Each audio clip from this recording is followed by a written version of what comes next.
Mes chers petits amis de la forêt, soyez les bienvenus dans cette nouvelle vidéo. Vidéo aujourd'hui exceptionnelle, d'une part parce qu'elle a quelques jours de retard, et ensuite parce que je m'apprête à mettre en couleur sous vos yeux cette superbe figurine venue de chez Imitation of Life, représentant Elvis Presley, ou une de ses nombreuses incarnations, pour venir prendre la place d'un chasseur de primes sur Necromunda, dans la campagne Necromunda 28, toujours d'actualité sur le serveur.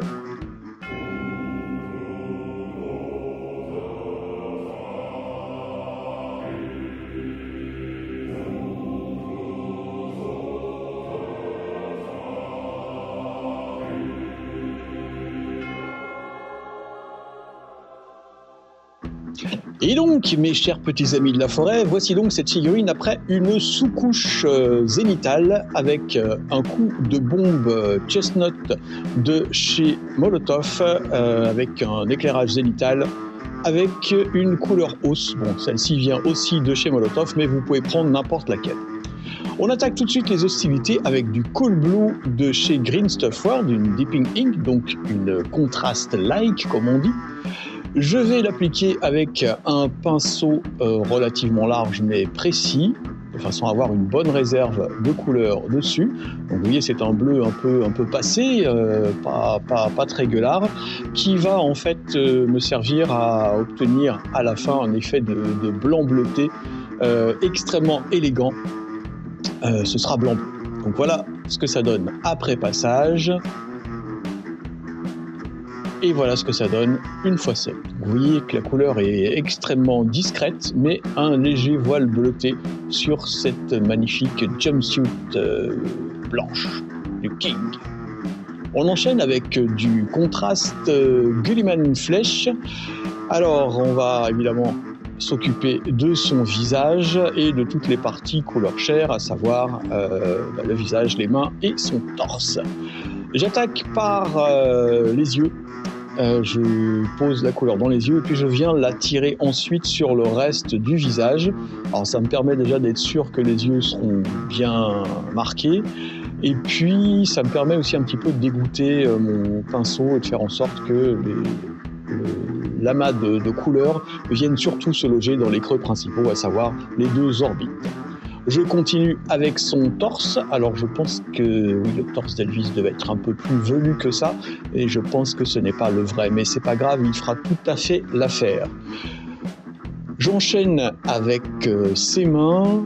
Donc là, le seul truc, c'est de faire super gaffe de ne pas mettre de contraste sur ce qui a déjà été peint. Ce serait dommage. Et puis après, les retouches sont toujours un petit peu compliquées pour avoir tout ça. La dernière main, donc là on peut dépasser un peu plus sur ce sera un bolter, mais on fait quand même gaffe à la manche de sa veste. Voilà. Et de l'autre côté.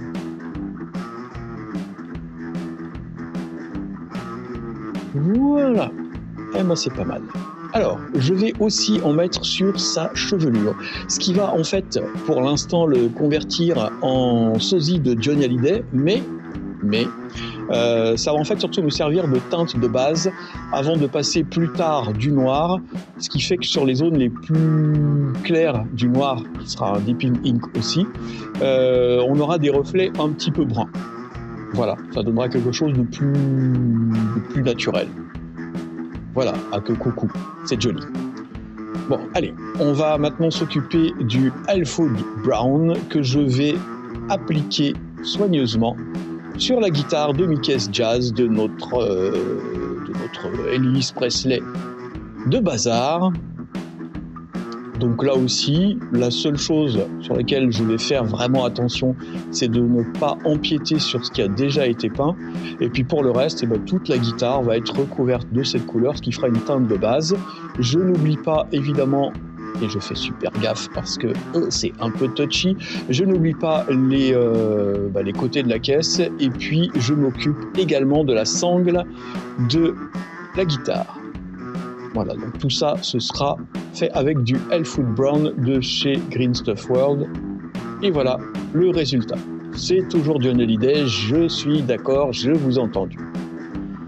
On va maintenant passer au Azure Deep, toujours Green Stuff World, et je vais m'occuper des chaussures, puisque vous le savez, Elvis est très tatillon avec ses chaussures en suédine bleue. On peut lui faire n'importe quoi, mais surtout ne pas marcher sur ses chaussures en suédine bleue. Alors du coup, eh bien, on va passer ce bleu azur de partout, ce qui fera une teinte de base relativement correcte pour ces bottillons. Voilà, donc rien de bien compliqué. On essaie de ne dépasser nulle part. Alors vous remarquerez aussi que j'ai mis du Elfwood Brown sur le socle. Hein, ça donne une teinte basique là aussi. Voilà pour cette étape. Ça commence à prendre forme, il est toujours blondinet. Mais voilà, c'est superbe chaussure en suédine bleue. Allez, on enchaîne avec le Deep Black. Alors, la démo va être un petit peu courte sur le Deep Black, mais j'en ai mis sur son bolter et sur ses cheveux et sur toutes les parties métalliques. Alors, comme vous pouvez le voir, toujours ce magnifique incident. Le petit bec qui reste coincé à l'intérieur, bon, c'est pas grave. Oh, putain, je m'en fous partout. Je suis un porcinet quand je m'y mets. Et donc voilà, on applique comme pour le reste. On va maintenant s'occuper de mettre un petit peu de couleur chaude sur cette guitare avec du Umber Orange de Green Stuff World. Donc là, c'est une couleur tout à fait normale, une acrylique. Vous pouvez prendre n'importe quel autre orange dans une marque concurrence. N'allez pas acheter spécifiquement celle-là. Un orange moyen fera très bien l'affaire. Et je vais concentrer cette couleur sur le centre, sur la partie centrale de la guitare et sur le manche. Et puis aussi sur, je ne sais pas comment ça s'appelle, si vous êtes un peu guitariste ou que vous y connaissez, la partie où il y a les clés dessus. Voilà, ça a forcément un nom, mais que j'ai dû savoir un jour et qui m'échappe pour l'instant. Donc, comme c'est un tuto de peinture et pas d'anatomie d'un instrument de musique, on va faire comme ça. Et donc voilà la première couleur orange sur la guitare. Donc ça va bien contraster en plus avec le bleu du reste des vêtements de la figurine.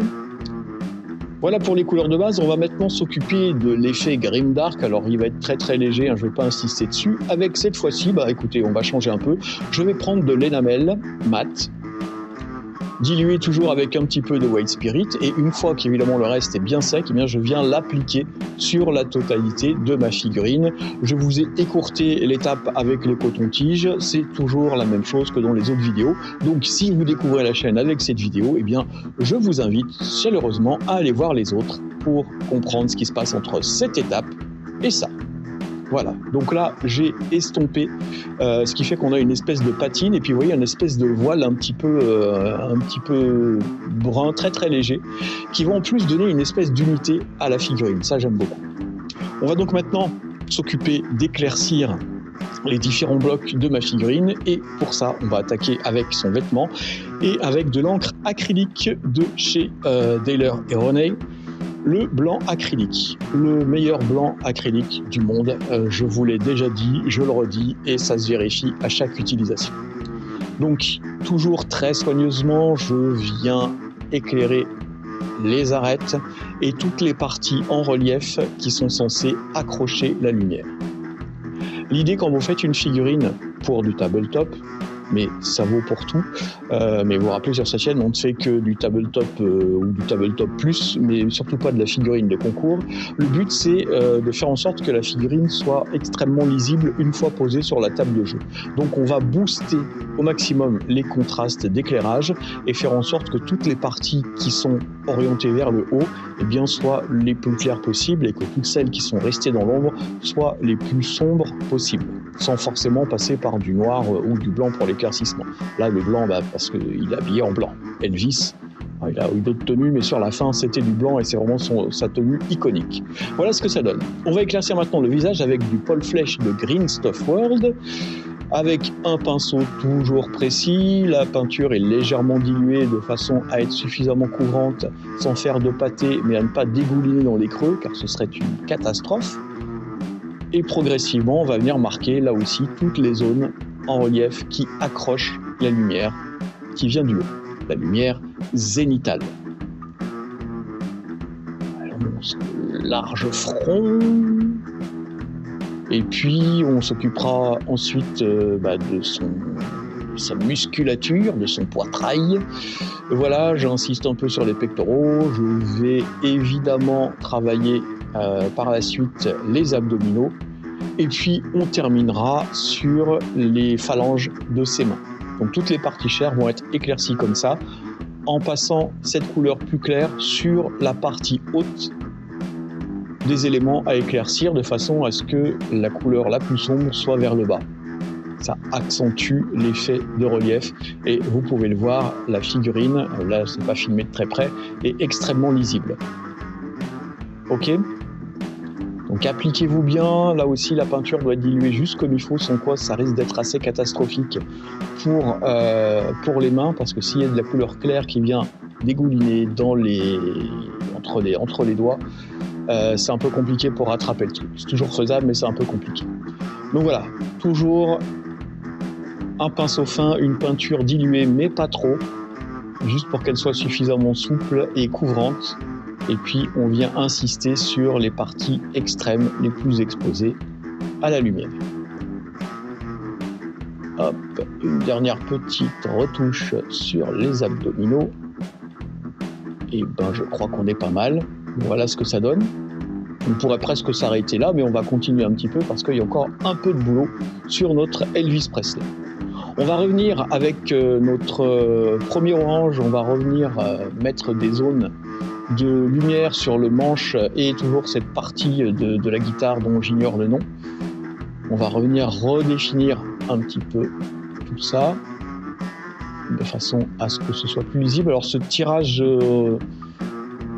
en impression 3D, il y a certaines parties qui sont pas super clean, la guitare notamment, donc c'est un peu dommage. Et puis quand on veut les travailler pour les nettoyer avant la peinture, ça a souvent tendance à casser un petit peu, à abîmer finalement. Donc tant pis, on va le garder comme ça.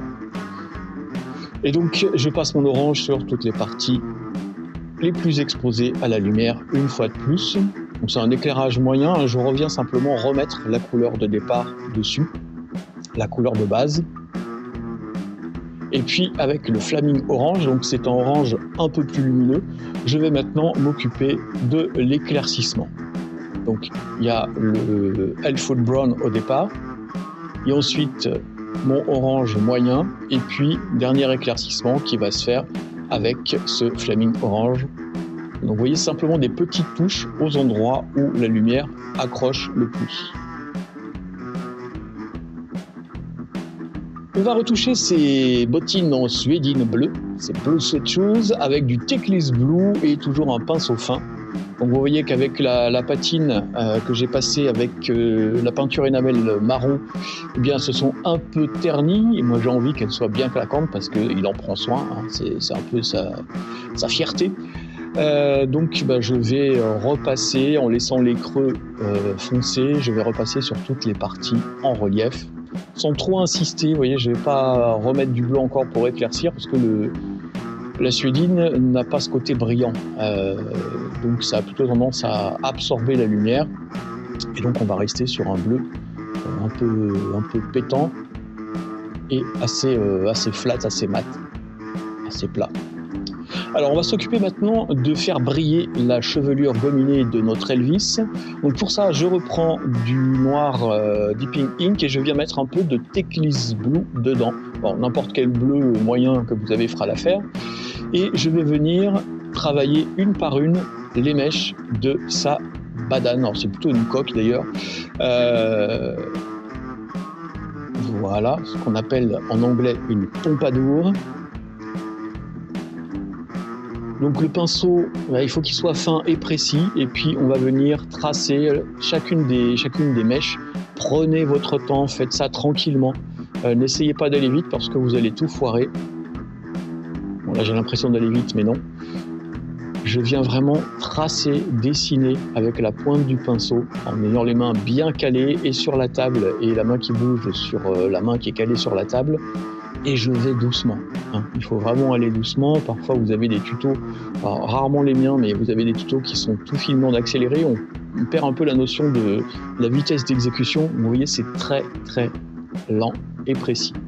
On va ensuite faire la même chose avec du blanc, mais sur des zones encore plus petites, ce qui va simuler la brillance, un peu comme dans les mangas.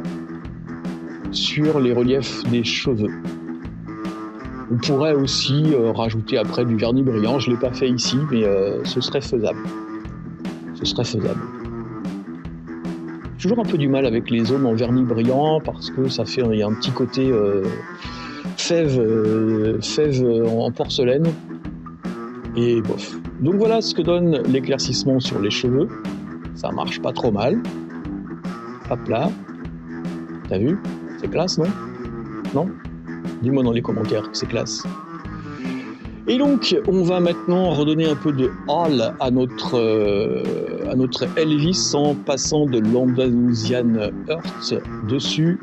Donc c'est une espèce de shade, mais qui provient de chez Green Stuff World, qui est l'équivalent plus ou moins du Agrax Earth Shade de Citadel, mais un peu plus chaud. Voilà. Alors, un petit conseil. Là, je me rends compte après coup, en ayant photographié la figurine, donc en l'ayant vue presque au microscope, que cette encre a la particularité de faire ressortir les différentes strates de l'impression 3D, et du coup il est un peu à rayures. Mon Elvis, ça se voit pas quand on est sur la table de jeu, voilà.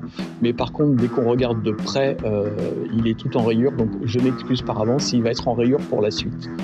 Donc si vous faites ça, revenez ensuite retoucher avec de la peinture acrylique opaque normale, pour redonner tout ça. Donc j'en ai mis, vous avez pu voir pendant que je racontais ma vie, sur le bolter et sur sa ceinture. Voilà. Hop, la mise au point, ça y est, c'est parti. Et avec simplement du blanc et un tout petit peu de pâle flèche, je viens faire les derniers éclaircissements sur son visage. Toujours pour booster au maximum les contrastes, même chose sur ses abdominaux, un petit point de lumière, ça rend tout ça plus lisible. Vous commencez à connaître un peu la chanson maintenant, c'est le cas de le dire. Avec du blanc, je viens faire des petites retouches sur l'éclaircissement de sa veste qui doit décidément être blanche, en tout cas paraître blanche, elle sera blanche nulle part finalement, mais en tout cas à très peu d'endroits. Et voilà. On enchaîne avec du lead belcher que je vais utiliser pour marquer les arêtes de son fusil d'assaut bolter. Voilà, donc toujours avec la pointe du pinceau, la pointe et la tranche de la pointe. Et je viens marquer les zones qui accrochent la lumière. C'est toujours pareil. C'est comme ça qu'on va rendre la figurine et tous ses détails les plus lisibles possibles. Donc comme voilà, ça lui donne une petite patine comme ça, vous voyez les couleurs que j'ai passées avant, donc l'Andalusian Earth Shade plus ça donne un côté un peu oxydé et usé sur les arêtes. Le bronze poli de chez Prince Auguste, mais n'importe quelle couleur bronze un peu brillant fera l'affaire, va me servir pour faire la ceinture. Alors si vous avez du doré, c'est encore mieux. Mais très franchement, je vois pas trop la différence. Sur la figurine, on la voit pas en tout cas.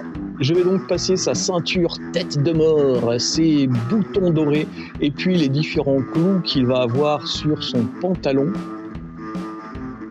en doré, de façon à donner un petit côté luxe, un peu kitsch aussi à notre ami Elvis. Les épaulettes métalliques vont être plaquées or également. Parce que voilà, Elvis a beau être le roi du rock'n'roll, il y a quand même eu une période où c'était super kitsch. C'est pas sa meilleure période. Il en est mort, le pauvre. Mais voilà. Donc du doré sur les deux épaulettes, sur les clous en bas de son magnifique patte d'éléphant. Et ben je crois qu'on est pas mal. J'ai aussi mis du lead belcher sur les clés de la guitare. Et puis voilà. Donc, on va utiliser du comment il s'appelle cette couleur, du Downstone en dry brush de chez Games Workshop. Alors c'est une couleur, c'est toute une gamme de couleurs qui est un peu particulière. Quand je fais des remplacements de temps en temps, c'est ce que je fais actuellement chez Games Workshop. Il y a parfois des clients qui sont pas contents parce qu'ils ont acheté un pot de peinture c'était tout sec à l'intérieur. Alors c'est pas tout sec, d'ailleurs c'est marqué dry dessus. C'est une peinture crémeuse comme du beurre qui sert juste pour le dry brush. Et vous voyez que ça vient juste se déposer sur les arêtes. C'est vraiment un très bon truc. On a presque terminé et on va mettre un petit peu de couleur magenta, hein, il fallait bien, donc j'ai récupéré, je ne sais pas quelle marque fabrique ça, des fleurs magenta que je vais venir avec un peu de colle PVA et une pince de précision coller sur mon socle pour donner un peu de gaieté à tout ça, parce que le socle ressemble quand même à un champ de ruines, et puis bon, Necromunda c'est pas ça, mais là d'un coup le King arrive, il marche et les fleurs poussent. Je mets tout ça bien en place et puis on va laisser sécher. Et bien je crois qu'on a terminé avec notre chasseur de primes Elvis. Voilà, je trouve que ça fonctionne plutôt pas mal. Voilà mes chers petits amis de la forêt, cette vidéo touche à sa fin. Juste avant, je tiens à vous rappeler que je mets à votre service mes compétences de peintre en figurine. N'hésitez pas à me contacter si vous avez des besoins particuliers. Votre pile de la honte s'amoncelle. Vous n'avez pas le temps de peindre, vous n'aimez pas ça, mais vous aimez jouer et vous aimez les figurines en couleur. Et comme je vous comprends, eh bien, n'hésitez pas à me laisser un petit message en dessous de cette vidéo pour que nous prenions contact et qu'on voit un petit peu ensemble où, quand, comment, combien. Bref, n'hésitez pas, je suis à votre disposition pour ça. J'espère vous faire une autre vidéo très bientôt. Oui, le rapport de bataille de la première bataille le premier scénario de Necromunda 28 est toujours au montage parce qu'il est long, parce que je veux qu'il soit beau, mais c'est comme ça. D'ici là, portez-vous bien, jouez bien, peignez bien et à bientôt les petits amis de la forêt. La bise.